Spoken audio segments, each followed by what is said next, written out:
အားလုံးပဲမင်္ဂလာပါဒီနေ့မှာတော့ကြောက်ရှာကောင်းတဲ့တရေဝတ္ထုတိုလေး၃ပုဒ်ကိုပြောပြပေးတော့မှာဖြစ်ပါတယ်မှန်ထဲကအရေးနန္ဒာဟာမြို့ဟောင်းတစ်ခုကအိမ်အိုကြီးတစ်လုံးကိုဈေးတတာနဲ့ငှားလိုက်ရလို့အရန်ဝမ်းသာနေခဲ့ပါတယ်အိမ်ကဟောင်းပေမဲ့ကျဲဝန်းပြီးတန့်ရှင်းပါတယ်ဒါပေမဲ့ပထမဆုံးညမှာတင်ထူးဆန်းတာတစ်ခုကိုသူသတိထားလိုက်မိပါတယ်အိတ်ခန့်ထဲမှာအမှန်တင်ခုံပေါ်မှာတက်ထားတဲ့အမှန်ကြီးဟာနေရမှာအသေးတက်ထားတာမဟုတ်ပဲနည်းနည်းလေးစောင်းနေတာပါသူကအမှန်ကိုတက်အောင်ပြန်ပြင်လိုက်ပြီးမဲ့ခဏနေရင်သူ့အလိုပြန်ဆောင်တော့တတ်ပါတယ်ညတကောင်အိပ်ပျော်နေတော့နန္ဒာဟာတစုံတစ်ယောက်ကသူ့ကိုစိုက်ကြည့်နေတယ်လို့ခန်းစားရလို့နိုးလာခဲ့ပါတယ်မျက်လုံးဖူးကြည့်လိုက်တော့အခန်းထဲမှာဘယ်သူမှမရှိပါဘူးဒါပေမဲ့အမှန်တေခုံဘက်ကိုလှမ်းကြည့်လိုက်တဲ့အခါသူ့ရဲ့ပုံရိပ်ကအမှန်ထဲမှာရှိနေရမယ့်အစားအမှန်ထဲကကလထိုင်လို့ပေါ်မှာကြော်ပေးပြီးထိုင်နေတဲ့မိန်းကလေးတစ်ယောက်ကိုမြင်လိုက်ရပါတယ်အဲ့ဒီမိန်းကလေးကနန္ဒာဝတ်ထားတဲ့အင်ကြီးနဲ့ပုံစံတူကိုပဲဝတ်ထားတာပါနန္ဒာကြောက်လန့်နဲ့ထိုင်နေရကနေထားလိုက်တဲ့အခါအမှန်ထဲကမိန်းကလေးကလည်းဖြည်းဖြည်းချင်းထားလာပါတယ်ဒါပေမဲ့ထူးဆန်းတာကအဲ့ဒီမိန်းကလေးကနောက်လှည့်မကြည့်ဘူ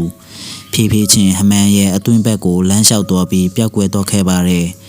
်နောက်တနေ့မနေ့မှာနန္ဒာဟာအဲ့ဒီမှန်ကိုအဝတ်နဲ့လွှမ်းအုပ်ထားလိုက်တယ်ဒါပေမဲ့ညဘက်ရောက်တော့အိမ်မက်ထဲမှာမိန်းကလေးတစ်ယောက်ရဲ့ငိုတန်ကိုကြားနေရတယ်ပြီးတော့ပြုံးကနေနိုးလာတဲ့အချိန်မှာသူ့မျက်နှာပေါ်ကိုအေးဆက်လက်ချောင်းလေးတွေကလာထိနေတာကိုခန်းစားလိုက်ရပါတယ်သူ့မျက်လုံးတွေကိုအတင်းမိတ်ထားပေမဲ့နားထဲမှာကက်ပြီးငှက်နေရကိုပြန်ပေးတော့လို့တိုးလေးပြောလိုက်တဲ့အတန်ကိုကြားလိုက်ရပါတယ်နန္ဒာမျက်လုံးဖူးကြည့်လိုက်တဲ့အခါအုပ်ထားတဲ့အဝတ်ကကျန်းပင်ပေါ်ပြန်ရောက်နေပြီးအမှန်ထဲမှာသူ့ပုံရိပ်မရှိတော့ပါဘူးအဲ့ဒီအစားအမှန်ထဲကကတင်ပေါ်မှာသူ့ကိုယ်သူအိပ်ပျော်နေတာကိုပဲပြန်မြင်နေရပြီးအပြင်ဘက်ကတကယ်လည်းသူ့ရဲ့လောကထဲမှာတော့သူ့အိဆက်ဆက်နဲ့မိန်းကလေးတစ်ယောက်ကသူ့ရှေ့မှာရက်နေတာကိုတွေ့လိုက်ရပါတော့တယ်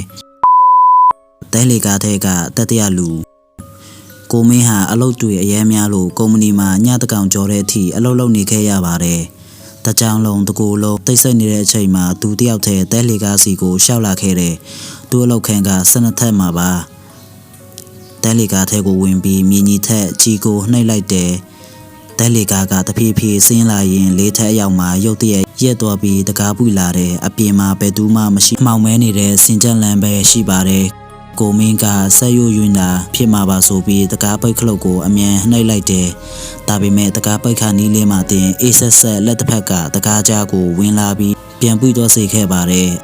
်အမျိုးသမီးတယောက်ဝင်လာတယ်သူမကခေါင်းငုပ်ထားပြီးစပင်ရှည်တွေကမျက်နှာကိုဖုံးနေတယ်သူမဟာခေါင်းငုပ်ထားပြီးစပင်ရှည်တွေကမျက်နှာကိုဖုံးနေတယ်သူမဟာတဲလီကားရဲ့ထောက်ဆိုးမှာတွားရက်နေပြီးပါကလုံးမှမနှိပ်ဘူးကိုမင်းကလည်းတကိုယ်လုံးကြက်တီးတွေထလာပြီးအောက်ထက်ကိုအမြန်ရောက်ဖို့ပဲဆူတောင်းနေမိတယ်တဲလီကားတွေကတက်ထားတဲ့ဟမန်ကနေကိုမင်းခိုးကြည့်လိုက်မိတယ်ဒါပေမဲ့သူမြင်လိုက်ရတဲ့မြင်ကွင်းကြောင်တွေးတွေအေးဆက်တော့ခဲ့တယ်အမှန်ထဲမှာကိုမင်းရဲ့အဲ့ဒီအမျိုးသမီးရဲ့ပဲရှိရမှာဖြစ်ပေမဲ့အမျိုးသမီးရဲ့နောက်ကျောဘက်မှာနောက်ထပ်လူတစ်ယောက်ကသူမရဲ့ပခုံးပေါ်ကိုမေးတင်ပြီးကိုမင်းကိုစိုက်ကြည့်နေတာကိုမြင်လိုက်ရပါတယ်အဲ့ဒီတတိယလူကမျက်လုံးတွေမရှိပဲပါးစပ်ကြီးကိုပြဲနေအောင်ဖြဲပြီးကိုမင်းကိုပြုံးပြနေတယ်ကိုမင်းကြောက်လန့်တကြားနဲ့ဘေးကအမျိုးသမီးကိုကြည့်လိုက်တော့အမျိုးသမီးကဖြည်းဖြည်းချင်းကောင်းမော့လာပြီးရှင်လဲသူ့ကိုမြင်နေရပြီလားလို့ပြောလိုက်တယ်အဲ့ရချိန်မှာပဲတဲလီကမီးတွေမှိတ်တော့ဖြစ်သွားပြီးကြီးထက်ရောက်လို့တကားပွေသွားတယ်ကိုမင်းနောက်ထပ်လှမ်းကြည့်ပဲအပြင်ကိုအတင်းပြေးထွက်ခဲ့တယ်အနောက်ကနေတဟာဟာနဲ့ရီတန်းကြီးကတော့တဲလီကတကားပိတ်သွားတဲ့အထိလိုက်ပါလာခဲ့ပါတော့တယ်လမ်းဘေးကအိမ်ဖြူလေးကိုမင်းကနေဘက်ကိုကားတစ်စီးတဲ့နဲ့ခရီးထွက်လာရင်ညှိနဲ့တွားခဲ့တယ်မိုးကလည်းတဲမဲရောနေပြီးလမ်းမပေါ်မှာမြင်ကွင်းကဖြည်းဖြည်းမှုန်ဝါလာခဲ့တယ်ရုတ်တရက်ကားအင်ဂျင်ကထိုးရက်သွားပြီးဘယ်လိုမှနှိုးလို့မရတော့ပါဘူးဖုန်းလိုင်းကလည်းမမီတော့တဲ့တော့ကိုအောင်ဟာလမ်းဘေးမှာတွေ့လိုက်ရတဲ့အိမ်ဖြူလေးတစ်လုံးစီကိုအကူအညီတောင်းဖို့လမ်းလျှောက်သွားခဲ့ပါတယ်အိမ်တကားကိုခောက်လိုက်တော့အဖွားအိုတယောက်ကထွက်လာပြီးပြုံးပြတယ်ဝင်ခဲ့ပါကွယ်မိုးတွေအရန်ရော်နေတာပဲဒီညဒီမှာပဲအိတ်တော်ဘောလို့ပြောခဲ့ပါတယ်အဖွားကကိုအောင်ကိုသမင်းကျွေးပြီးအပေါ်ထက်ကအခန်းလို့တစ်ခုမှအိတ်ဖို့နေရာပေးလိုက်တယ်အခန်းထဲမှာတကူလုံးခြုံလို့ရတဲ့ဆောင်းထူကြီးတစ်ထည်လည်းရှိတယ်ဒါပေမဲ့ကိုအောင်အိပ်ပျော်ခါနီးမှာတန်တစ်ခုကိုကြားလိုက်ရတဲ့အတန်ကကတင်အောက်ကလာတာပါသူငုံကြည့်လိုက်တော့ဘာမှမရှိပါဘူးဒါပေမဲ့အိပ်ပျော်တော့ပြန်တော့တဆုံတယောက်ကသူ့ခြေထောက်ကိုစောကိုင်းလိုက်တယ်လို့ခန်းစားရလို့လက်နိုးလာပြန်ပါတယ် ညတကောင်ရဲ့မှာကိုအောင်ဟာရေစာလို့အောက်ထက်ကိုဆင်းလာခဲ့တယ်အခန်းထဲရောက်တော့မိဖို့ချောင်းဘက်ကစကားပြောတဲ့တိုးတိုးကိုကြားလိုက်ရတယ်သူကအသားဖြူနဲ့အတော်စားကောင်းမဲ့ပုံပဲတော့အမေခဏဆောက်အောင်သူအိပ်ပျော်အောင်စောင့်နေတာအခုတော့ရင်သူလန့်တော့လိမ့်မယ်ကိုအောင်တကူလုံးတုံတက်သွားပြီးအပေါ်ထက်ကိုအသားလေးပြန်တက်ပြေးသွားတယ်အခန်းထဲရောက်တော့သူ့ဆောင်ကြီးကပုံပြက်ပန်းပြက်ဖြစ်နေတာကိုတွေ့လိုက်ရတယ်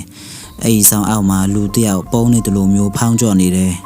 ကိုအောင်ကကြောက်ကြောက်လက်လက်နဲ့ဆောင်ကိုစွာလှန်လိုက်တဲ့အခါဆောင်အောက်မှာဘယ်သူမှမရှိပါဘူးဒါပေမဲ့ကတင်ပေါ်မှာတွေးကွက်တွေဆိုးရှောနေပြီးနေရံမှာတွေးနဲ့ရေးထားတဲ့စာသားတစ်ခုကိုမြင်လိုက်ရတယ်ရေးထားတဲ့စာသားလေးကတော့မင်းကိုငါတို့မြင်နေရတယ်ကိုအောင်ဟာကြောက်လန့်တကြားနဲ့ပြတင်းပေါက်ကနေခုံချပြီးကားစီကိုအတင်းပြေးသွားခဲ့တယ်ကားထဲရောက်လို့အင်ဂျင်ကိုနှိုးလိုက်တော့အန်အော်ရှာကောင်းတာကအင်ဂျင်ကချက်ချင်းနှိုးသွားတယ်သူ့ကားကိုအမြန်မောင်းထွက်ရင်နှောက်ကြည့်မှန်တဲ့ကိုလှမ်းကြည့်လိုက်တဲ့အခါအဲ့ဒီအိမ်ဖြူလေးဟာတဖြည်းဖြည်းဟောင်းနှုံဆော့ပြက်နေတဲ့အတင်းချမ်းဟောင်းတစ်ခုအဖြစ်ပြောင်းလဲသွားတာကိုမြင်တွေ့လိုက်ရပါတယ်ပိုပြီးထိတ်လန့်ရှာကောင်းတာကသူကရဲ့နောက်ခန်းထဲမှာစောစောကအဖေါ်အိုဟာထိုင်နေပြီးသူ့ကိုပြုံးပြရင်မင်းရဲ့အနှွေးထဲကြံခဲလို့လိုက်ပေးတာလေးလို့ပြောလိုက်တယ်